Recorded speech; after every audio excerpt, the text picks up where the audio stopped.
السلام علیکم ورحمۃ اللہ وبرکاتہ۔ الحمد للہ رب العالمین والصلاة والسلام علی اشرف الانبیاء والمرسلین، اما بعد، اعوذ باللہ من الشیطان الرجیم۔ وقال اللہ تعالی فی المقام آخر شہر رمضان الذی انزل فیہ القرآن۔ قرآن کریم اللہ تعالیٰ کی نازل کردہ کتابوں میں سے آخری کتاب ہے جو اس نے اپنے آخری نبی حضرت محمد صلی اللہ علیہ وسلم پر نازل کی۔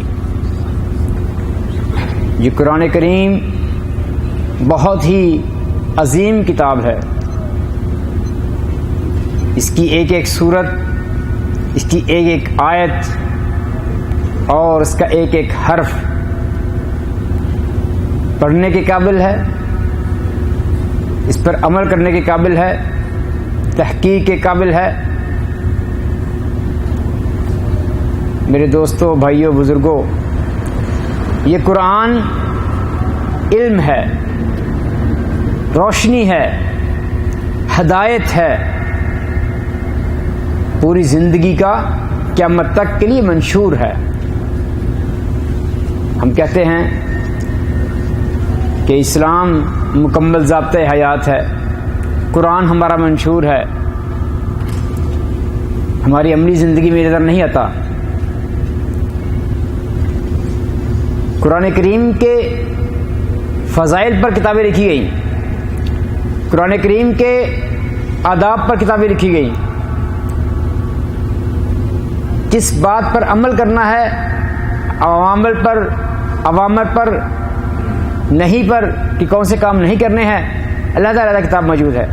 اور یہ کتاب قرآن عظیم، قرآن کریم، قرآن حکیم، اس سے تمام علوم کا ظہور ہوا۔ علوم قرآن پڑھیں تو سارے کے سارے علوم اسی سے نکلے ہیں، قرآن کریم سے۔ ہمارے واعظ، ہمیں نصیحتیں کرنے والے قرآن کی فضیلت پر روشنی ڈالتے ہیں، قرآن کے آداب پر روشنی ڈالتے ہیں، مگر اس قرآن کا مقصد کیا ہے، اس سے ہم طالب علم اور اکثر دنیا والے بے بہر ہیں، بے خبر ہیں۔ قرآن کریم غور سے سن لیجئے، چند باتیں آپ کو نصیحت کروں گا، اور سب سے پہلے اپنے لیے اور اس کے بعد آپ کے لیے بھی، کہ بے شک تھوڑا عمل کیا جائے مگر وہ عمل خالص اللہ کے لیے ہو۔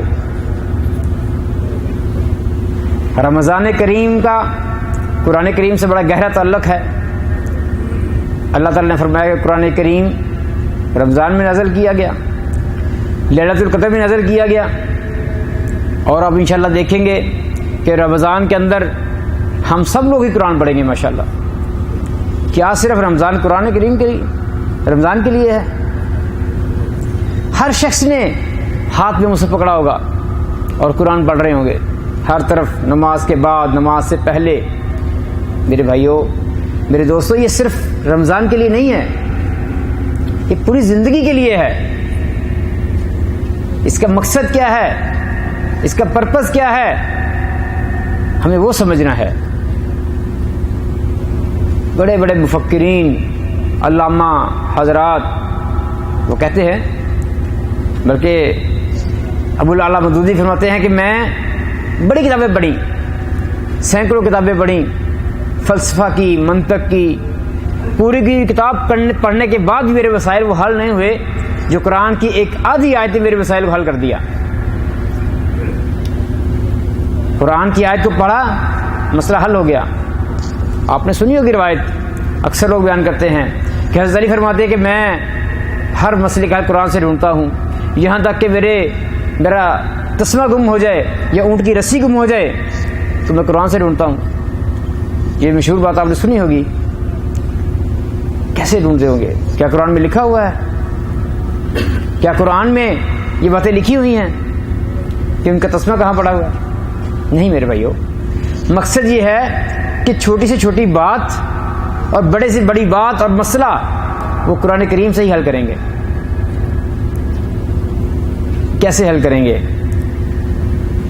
ہمارے علماء فضلاء ہر علوم کے، کوئی کہتا ہے یہ سائنس کی کتاب ہے، کوئی کہتا ہے یہ زوالوجی کی ہے، باٹنی کی ہے، میتھمیٹکس کی ہے، کیونکہ ان میں ان تمام مسائل کا حل موجود ہے. آج جو لوگ ایجادات کر رہے ہیں یا اگلے 100 سال کے بعد 1000 سال کے بعد کریں گے، وہ اسی سے لیں گے جو 14 سال پہلے نازل ہو چکی ہے، اور اس وقت ان چیزوں کا وجود نہیں تھا جو آج ہمارے سامنے موجود ہے. لوگ اس سے فال نکالتے ہیں، بالکل ٹھیک نکلتی ہے. لوگ اس سے اپنے مسائل ڈھونڈتے ہیں، ہر مسلک کا شخص اسی سے دلیل ڈھونڈتا ہے، چاہے وہ اہل تشیع ہو، معاف کیجیے گا مجھے، اہل حدیث ہو، اہل سنت والجماعت ہو، کسی بھی مسلک کا ہو، حتیٰ کہ کافر ہی کیوں نہ ہو، وہ اپنے مسئلے کا حل قرآن میں ڈھونڈتا ہے اور ثابت کر کے دکھاتا ہے. کیا قرآن اس پرپز کے لیے ہے؟ ہم یہ سوچتے ہیں، ایز اے طالب علم میں سوچتا ہوں کہ یہ کیسے ممکن ہے کہ کیسے ہر شخص اس میں سے اپنے مطلب کی ڈھونڈ نکالتا ہے. اللہ تعالیٰ نے اس قرآن کو جامع کہا ہے، تو مکمل کتاب ہے، اور مکمل وہ چیز ہوتی ہے جس میں کوئی چیز چھپی ہوئی نہ رہ سکے. میرے دوران تدریس پڑھا رہا تھا، طالب علم کہنے لگا کہ اہل تشیع تک ہم ماتم کرتے ہیں، تو یہ قرآن سے ثابت ہے. یہ بات میرے لیے بھی نہیں تھی. اب کوئی مسئلہ اٹھا کے لیے ہر مسئلہ قرآن سے نکل آئے گا، کیسے نکلے گا وہ اللہ جانتا ہے، جو نکالنے والا جانتا ہے. میں نے پوچھا بیٹا کیسے، مجھے بھی دکھاؤ، میں بھی پڑھوں. تو اس نے میرے سامنے 6واں پارہ کھول دیا، پہلی آیت، لا یحب اللہ الجہر بالسوء من القول الا من ظلم. کہ دیکھیں قرآن میں واضح لکھا ہوا ہے کہ اللہ تعالیٰ فرماتے ہیں کہ جو شخص اس کے لیے جائز ہے کہ وہ جس پر ظلم ہوا ہو وہ اس کو کھول کر بیان کرے. تو ہم حضرت امام حسین پر جو ظلم ہوا اس کو کھول کے بیان کرتے ہیں، تو یہ منظر جو کرتے ہیں یہ جائز ہے. تو میں نے کہا بیٹا بالکل ٹھیک ہے، ہم ان مناظر کو، ان چیزوں کو بیان کر سکتے ہیں جو کہ اس میں بیان ہوئی، مگر یہ جو ہم ہاتھ سے کرتے ہیں یہ کہاں پہ ہے؟ پھر وہ لاجواب ہو گیا کہ چلے اس کی بھی کوئی دلیل ڈھونڈ لیں گے.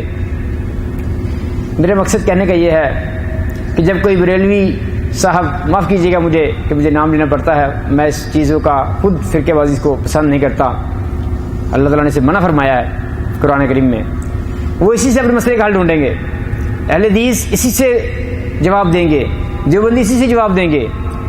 تو میں سوچتا ہوں کیسے جواب دیتے ہیں وہ؟ ہماری جو دلیل ہے وہ ان کے لیے تعویل ہے، اور ان کی تعویل ہمارے لیے دلیل ہے. مختلف باتیں ہیں، اسی بات کا ہیر پھیر ہے، اسی بات کا الٹ ہے.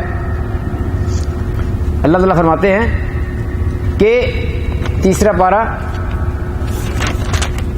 کہ جن لوگوں کے دلوں میں ٹیڑھ پن ہے، جن لوگوں کے دلوں میں، فَأَمَّا الَّذِينَ فِي قُلُوبِهِمْ زَيْغٌ، جس کے دل میں ٹیڑھ ہے، فَيَتَّبِعُونَ، وہ پیروی کرتا ہے کس چیز کی؟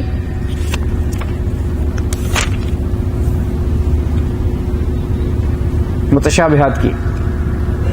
جو چیزیں قرآن میں متشابہ ہیں اس کو ڈھونڈتا ہے. قرآن میں محکم آیات ہیں، سارا قرآن محکم ہے، چند آیات اللہ نے اس میں متشابہ رکھی ہیں. وہ لوگ جن کا تعلق، جن کے دلوں کا تعلق ٹیڑھ پن سے ہے، کجی سے ہے، جیسے عیسائی ہیں، دوسرے افراد ہیں، وہ اس سے قرآن کی، اور الحمدللہ آج تک قرآن میں کوئی غلطی نہیں نکال سکا، نہ زیر کی نہ زبر کی، کسی بھی حوالے سے. مگر مطلب اور معانی میں ہر شخص اپنے مطلب کی بات نکال لیتا ہے. یہ کیسے نکالتا ہے؟ یہ اس کا فن ہے، یہ اس کی محنت ہے. اللہ تعالیٰ فرماتے ہیں وَأَلَّيْسَ لِلْإِنسَانِ إِلَّا مَا سَعَىٰ، انسان کے لیے وہی ہے جو اس نے کوشش کی. اب یہ قرآن دعوت دے رہا ہے ہر شخص کو کہ تم جو بھی کوشش کرو گے وہ کامیاب ہوگی. یہ گارنٹی دے رہا ہے جو بھی کوشش کریں گے وہ کامیاب ہوگی. مسلمانوں کے لیے نہیں فرمایا, ہر کسی کے لیے فرمایا. اور اب دیکھیے کفار کوششیں کر رہے ہیں کہ وہ سائنس میں ترقی کریں, ایجادات میں ترقی کریں, بہت چیزوں میں, اور اس میں کامیاب ہیں. میں نے جب اپنے اسٹوڈنٹس کو یہ بات بتائی کہ قرآن اس بات کی طرف دعوت دیتا ہے کہ جو بھی تم کوشش کرو گے, چاہے وہ صحیح ہو چاہے غلط ہو, تم لوگ کامیاب ہوگے. تم طالب علم ہو اور تعلیم کی طرف توجہ کرو, اور ناممکن ہے کہ تم فیل ہو جاؤ بلکہ تم کامیاب ہوگے. انہوں نے ایک میچ رکھا, کہا اس میں ہم پوری کوشش کریں, دیکھتے ہیں کامیاب ہوتے ہیں کہ نہیں ہوتے. اتنی کوشش کی وہ کامیاب ہو گئے. فارمولہ بنا لیا کہ جو بھی کوشش کریں گے, چاہے وہ اچھا ہو چاہے برا کام ہو, کامیاب ہوں گے. اور وہ ہوتے.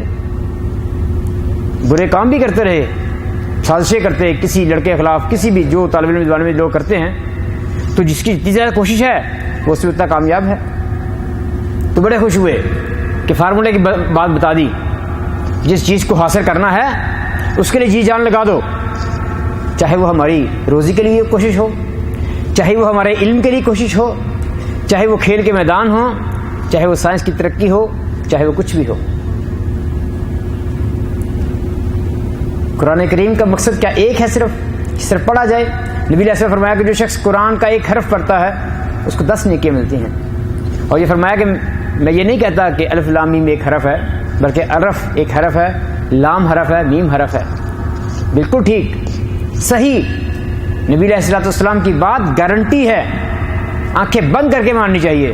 ہمیں اجر ملتا ہے. آپ سن رہے ہیں, آپ کو اجر مل رہا ہے. میں قرآن پڑھ رہا ہوں, مجھے اجر مل رہا ہے. آپ قرآن پڑھیں گے رمضان میں غیر رمضان میں, اجر ثابت ہے, ملے گا. کیا صرف قرآن پڑھنے کے لیے ہے؟ کچھ لوگ کہتے ہیں جی سمجھنے کے لیے ہے. سمجھنا چاہیے, جی بالکل. کیا صرف سمجھنے کے لیے ہے کہ سمجھ لیا اور آنکھیں بند کر لی؟ ہماری توجہ, ہماری چیزیں پھر ویسی کی ویسی. میرے دوستو, میرے بزرگوں, قرآن زندگی میں انقلاب لے کر آتا ہے. جو شخص اس کا مطالعہ کرتا ہے, اس کو سمجھتا ہے, پھر اس پر عمل کرتا ہے, اس کی زندگی نہ صرف بدل جاتی ہے بلکہ وہ لوگوں کی زندگی بدلتا ہے, اور ایک پورے معاشرے کی, پورے ملکوں کی زندگی بدلتا ہے.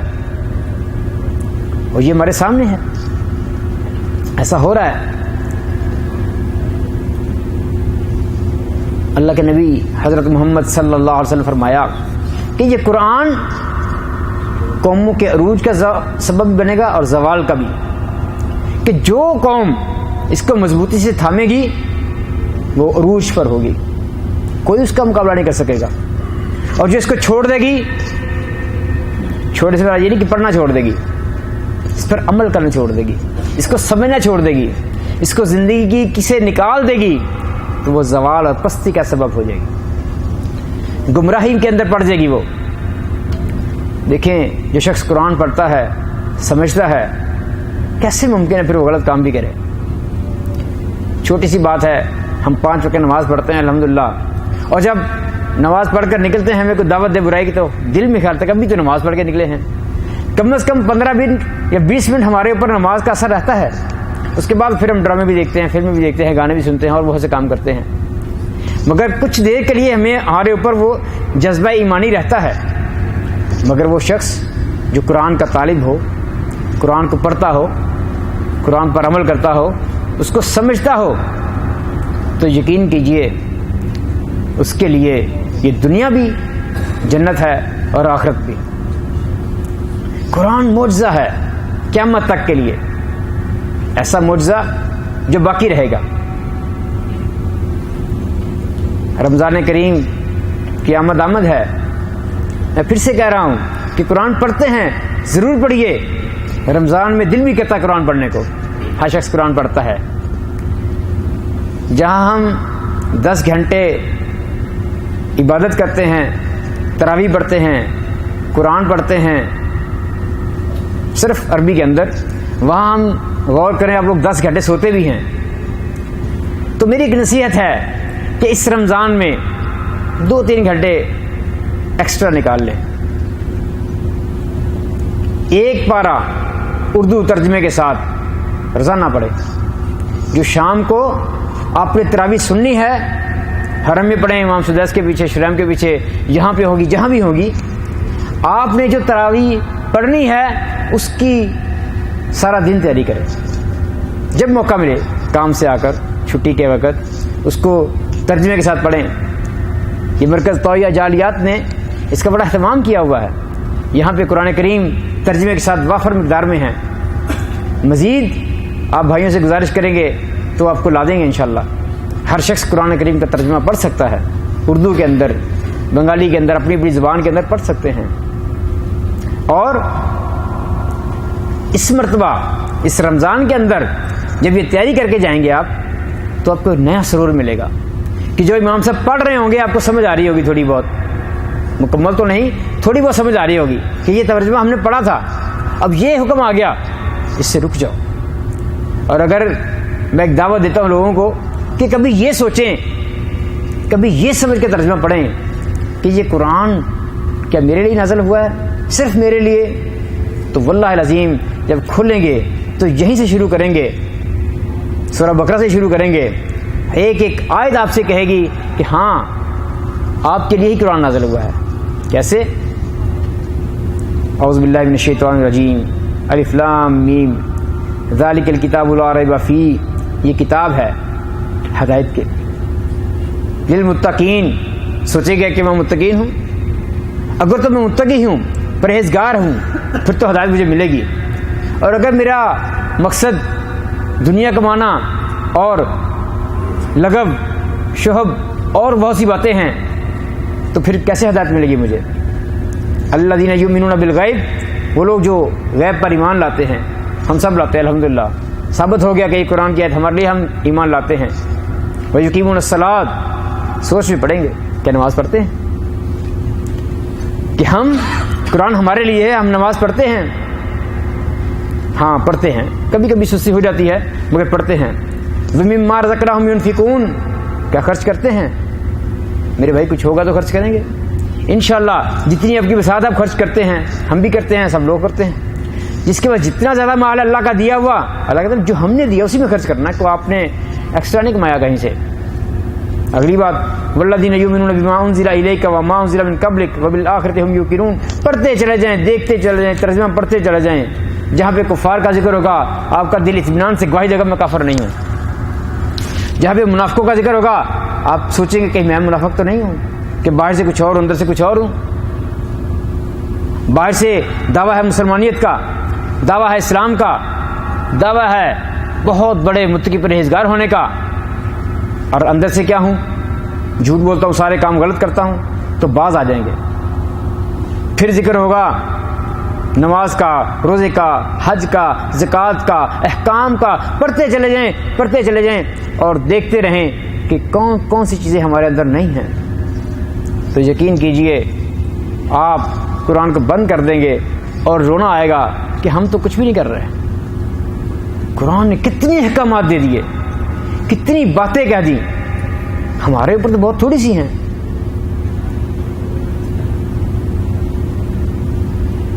جیسے قرآن کی ایک آیت پڑھی، امام صاحب نے نماز کے اندر سنا، وَمَن يَرْجُو لِقَاءَ رَبِّهِ فَلْيَعْمَلْ عَمَلًا صَالِحًا، صرف اتنی ہی آیت ذہن میں آئی، جب پڑھی تو اس کا ترجمہ غور سے پڑھا، سنا۔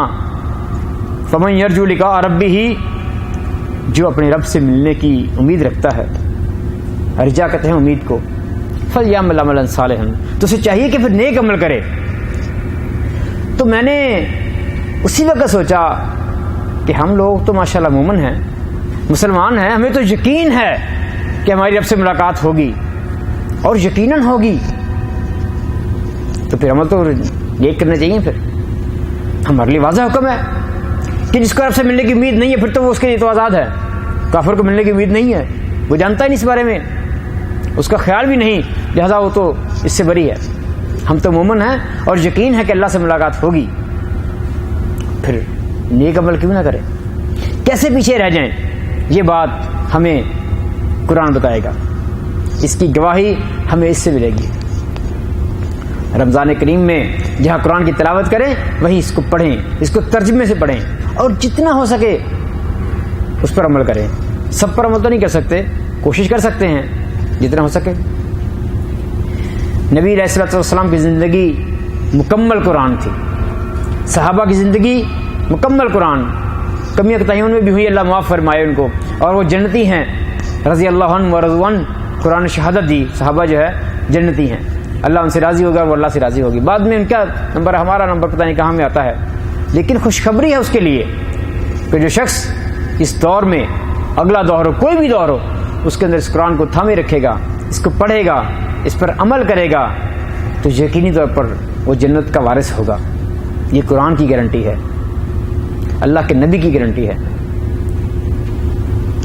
اللہ کے نبی صلی اللہ علیہ وسلم قرآن پڑھتے، جہاں جہنم کا ذکر آتا وہاں روتے، اور جہاں جنت کا ذکر آتا وہاں مسکراتے، اور باقی صاحب کا بھی یہی حال تھا۔ حضرت عمر جب اسلام لائے ہیں تو سنا قرآن، ایمان لے آئے، مان لی سچی بات ہے، سورۃ طٰہٰ کی کچھ آیات پڑھی۔ میں اس وقت 5ویں جماعت میں تھا جب یہ واقعہ چھوٹی کتاب کے اندر پڑھا، پھر بڑے ہوئے بھی دیکھا، پھر قرآن کھولا، سورۃ طٰہٰ پڑھی، میں نے کہا اس میں ایسی کون سی بات ہونے والی، عربی تھی ہمیں سمجھ آئی، پھر ترجمے سے پڑھا پھر بھی سمجھ نہیں آئی، کچھ تھوڑی بہت آئی، پھر جب جامعہ میں یہاں پہ آئے تو عربی زبان کا ایک اپنا اسلوب ہے، ایک اپنی سمجھ ہے، ایک اپنا اس کی اعجاز ہے، تو سمجھ لگا کہ واقعی اس کے اندر باتیں ایسی ہیں، حقیقتیں ایسی ہیں کہ انسان جب اپنے اوپر اپلائی کرتا ہے تو وہ کہتا ہے کہ میں غلط ہوں، وہ اپنے آپ کو رد کرتا ہے اور اسی وقت اسلام کا اقرار کرتا ہے۔ جب ہم اپنے اوپر قرآن کو اپلائی کریں گے، اپنے اوپر اس کو چھاپ دیں گے، سمجھیں گے کہ یہ ہمارے لیے ہے، ہم نے اس کو پڑھنا ہے اور ہم نے اس پر عمل کرنا ہے، تو یقینی طور پر ہمیں اپنے اندر غلطیاں ہی غلطیاں نظر آئیں گی، اور جو شخص ان غلطیوں کی نشاندہی کر کے اپنے آپ کو درست کر لے تو کامیاب ہے۔ میں اکثر مثال دیتا ہوں کافروں کی یا ان لوگوں کی جنہوں نے ایک اچھی بات کو اپنایا اور اس کے اوپر ڈٹے رہے، کوئی بھی ہو، مثلا خیرات ہو، کافر ہیں، انہوں نے اتنی خیرات کی اپنے زمانے کے اندر، اپنے پاس کچھ بھی نہ رکھا، آج تک لوگ ان کو جانتے ہیں، نبی علیہ السلام سے پہلے بھی ہیں، بعد میں بھی، حاتم طائی ہے اور ہیں۔ گاندھی کی مثال دیتا ہوں میں اکثر، کہ اس نے اپنے ایک بیان میں کہا کہ میں نے سیرت محمد صلی اللہ علیہ وسلم کو پڑھا ہے، ہندو ہے، اور اس نے کہا کہ میں نے ایک چیز جو ہے نا اس کو اپنایا ہے، وہ ہے اخلاق، میں نے کبھی کسی کو گالی نہیں دی، میں نے میرے کو تھپڑ مار دے میں کہتا ہوں ادھر بھی مار لو، اور اس نے ایک چیز کو اپنایا اپنے اخلاق سے، اپنی گفتگو سے، چاہے وہ جھوٹا تھا، چاہے بتوں کا پجاری تھا، مگر اپنے اخلاق سے، اپنی گفتگو سے لوگوں کو متاثر کیا، لوگ اس کی پوجا کرتے ہیں، آج اس کی مورتیاں بنا کے رکھی ہوئی ہیں۔ یہ شخص بہت بڑا مہاتما کہتے ہیں کہ بہت بڑا آدمی تھا، کیوں؟ کیونکہ اس نے نبی علیہ السلام کی ایک تعریف کو، ایک صفت کو اپنایا۔ ہم تو الحمدللہ مسلمان ہیں، ہمارے تو بہت سی صفات ہیں، اخلاق کی، کردار کی اور عمل کی، تو ہم تو سچے وارث ہیں نبی کے، ہم تو قرآن کے وارث ہیں، ہم تو دعویٰ کرتے ہیں کہ ہم نے لوگوں کو ہدایت کی طرف بلانا ہے۔ اللہ قرآن میں بھی یہ کہتا ہے کہ کنتم خیر امت اخرجت للناس، کہ تم وہ لوگ ہو، یہ قرآن ہی کہہ رہا ہے کہ تم وہ لوگ ہو جو ساری کائنات کے لوگوں کو ہدایت کی طرف بلاؤ گے۔ مگر افسوس میرے بھائیوں بزرگوں، ہمارا اپنا حال یہ ہے کہ آج ہم خود بھولے ہوئے ہیں، اگر صریحاً گمراہی میں نہیں ہے تو کم از کم بھٹکے ہوئے ضرور ہیں، تھوڑا سا پیچھے ضرور ہیں، جتنا حق ادا کرنا تھا وہ حق ادا نہیں کر رہے۔ اب ماشاءاللہ مزدور بھی ہیں، انجینئر بھی ہیں، بہت سے لوگ ہیں، جب آپ کام کرتے ہیں تو کام صحیح نہیں کرتے تو آپ کا دل بھی گواہی دیتا ہے میں صحیح کام نہیں کر رہا، اور لوگ بھی بڑا کہتے ہیں، مالک بھی کہتا ہے آج وہ کام نہیں کیا، وہ حق ادا نہیں کیا، وہ مزدوری نہیں بنتی۔ تو ہم وہ اعمال، وہ عمل، وہ کوشش نہیں کر رہے جس کی قرآن ہمیں دعوت دیتا ہے۔ میرے بھائیو، اس رمضان کو بھرپور طریقے سے گزاریے، نصیحت یہ ہے کہ اس کو بھرپور طریقے سے کیسے گزارنا ہے کہ قرآن کو پڑھنا ہے، ترجمے کے ساتھ پڑھنا ہے، چاہے تھوڑا پڑھیں، پھر شام کو جب تراویح پڑھیں گے لطف بھی آئے گا، سرور بھی آئے گا، سمجھ بھی آئے گی اور اطمینان قلب بھی نصیب ہوگا انشاءاللہ کہ ہم نے قرآن کو پڑھا ہے، اللہ کے احکام کو سمجھا ہے اور ہم کوشش کرتے ہیں کہ اللہ تعالیٰ ہمیں اس کی توفیق عطا فرمائے، ہم اس پر عمل کیے، اللہ تعالیٰ ہمیں توفیق دے۔ جو میں نے باتیں کہی ہیں اگر کوئی بات غلط ہو گئی ہو تو اللہ کی طرف سے نہیں، شیطان کی طرف سے ہے، اگر کوئی اچھی بات کہی ہے تو اللہ کی طرف سے ہے۔ میں بھی اپنے آپ کو نصیحت کرتا ہوں اور آپ کو بھی کرتا ہوں کہ اس رمضان کے اندر کم از کم پورا اس کو پڑھ لیجئے ترجمے کے ساتھ، عربی کے ساتھ ایک دفعہ، اور کسی ایک کے اوپر، جیسے میں نے آپ کو ایک مثال دی قرآن کی، بہت سی آیتیں ہیں کہ جہاں پہ انسان ایک جگہ ٹک جائے کہ یہ میں کام ضرور کروں گا، چاہے وہ خیرات والا ہو، چاہے وہ نماز والا ہو، چاہے وہ زکوٰۃ والا ہو، چاہے وہ کوئی بھی عمل ہو، جیسے جھوٹ ہے کہ اس سے بچ جائیں گے اور سچ کی طرف آئیں گے، غلط کام نہیں کریں گے، گناہوں سے بچ جائیں گے، کسی ایک چیز کے اوپر سختی پہ عمل کر لیں گے تو انشاءاللہ اللہ ہماری اس ادا کو قبول کرے گا اور ہمیں جنت الفردوس میں اکٹھا فرمائے گا۔ اللہ تعالیٰ سے دعا ہے کہ اللہ تعالیٰ ہمیں قرآن پڑھنے، آگے قرآن پڑھانے کی اور اس پر عمل کرنے کی توفیق عطا فرمائے۔ وما علینا الا البلاغ المبین۔